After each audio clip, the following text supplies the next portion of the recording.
My name is Dr. Mustapha Abdul-Hamid.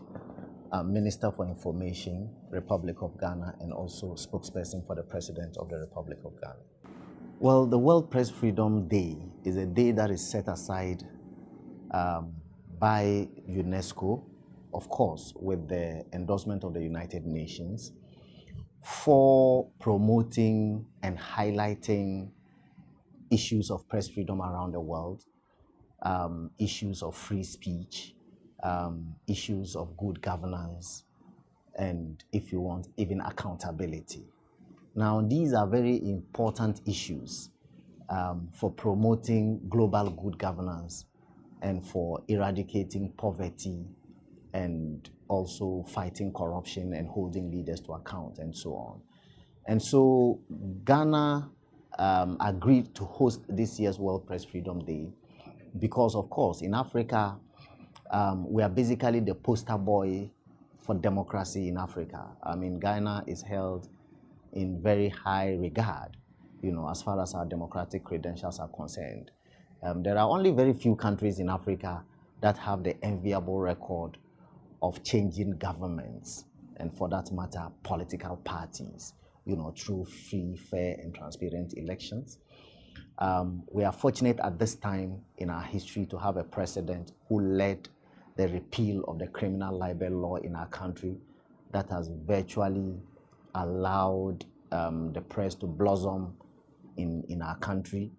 The proliferation of news media in our country is quite an enviable record in Africa. We have 350 active radio stations in our country, over 45 newspapers, over 16 television stations that are all, if you want, doing the kinds of things that they want to do without let or hindrance. Well, it is important that the Ghanaian media especially show an interest in the World Press Freedom Day, not only because the entire international media will be descending on Ghana, and therefore the international media itself is very interested in the event, but also because it is important that the Ghanaian media show to the world that indeed the repeal of the criminal libel law and the democracy that we operate is basically, driven by them. The media in Ghana prefer to call themselves the fourth estate of the realm, basically saying that they are the fourth arm of government, if there is anything like that. And therefore, as a fourth arm of government, an official fourth arm actually, they have a stake, in our democracy, in our peace, in our development, in our forward movement, and etc., etc. And therefore, it is important that they own this event and show that our democracy is continuing to thrive basically on the back of the kinds of things that they do. Many people across the world will come, the head of UNESCO, former UN Secretary General Kofi Annan, our own president, vice president, all of our ministers of state, ministers of information across Africa will all be here. There are former heads of state of various African countries that have been invited. I mean, it is a two-day event in which, if you want, basically all the people that matter in the world would be here in Ghana. And therefore, it is important that as Ghanaians, we show an interest in this event. Well, the main highlights are basically the opening ceremony. Apart from the opening ceremony, there will be an academic conference within the period that the event is being held, where academics will present papers on democracy, on good governance, and so on. So apart from, if you want, coming there to have fun, there would also be a lot of education and a lot that people who come there would learn. The theme of the event itself is keeping power in check, media justice, and the rule of law.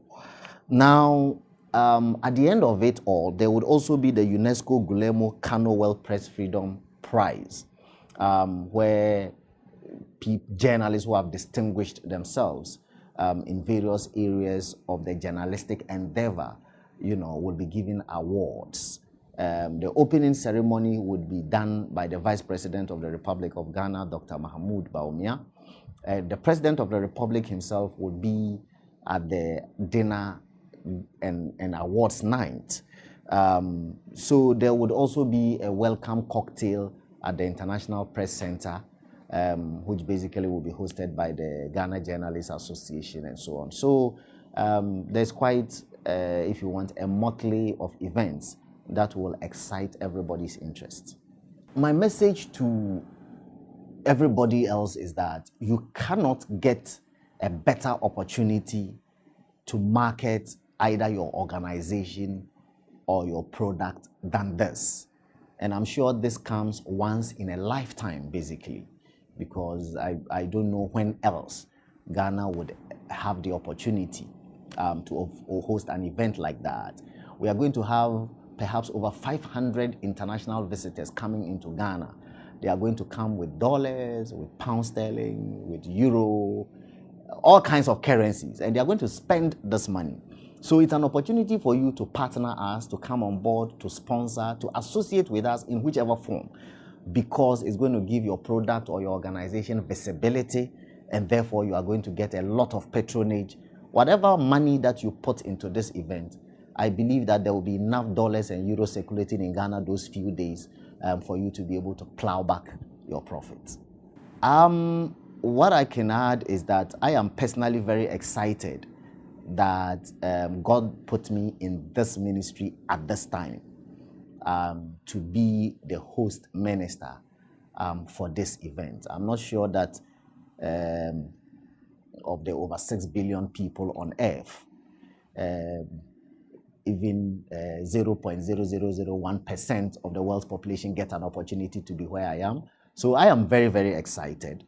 And therefore, I look forward to being a part of this history that is going to be made. And therefore, I call on everybody else to try and be part of this history as well.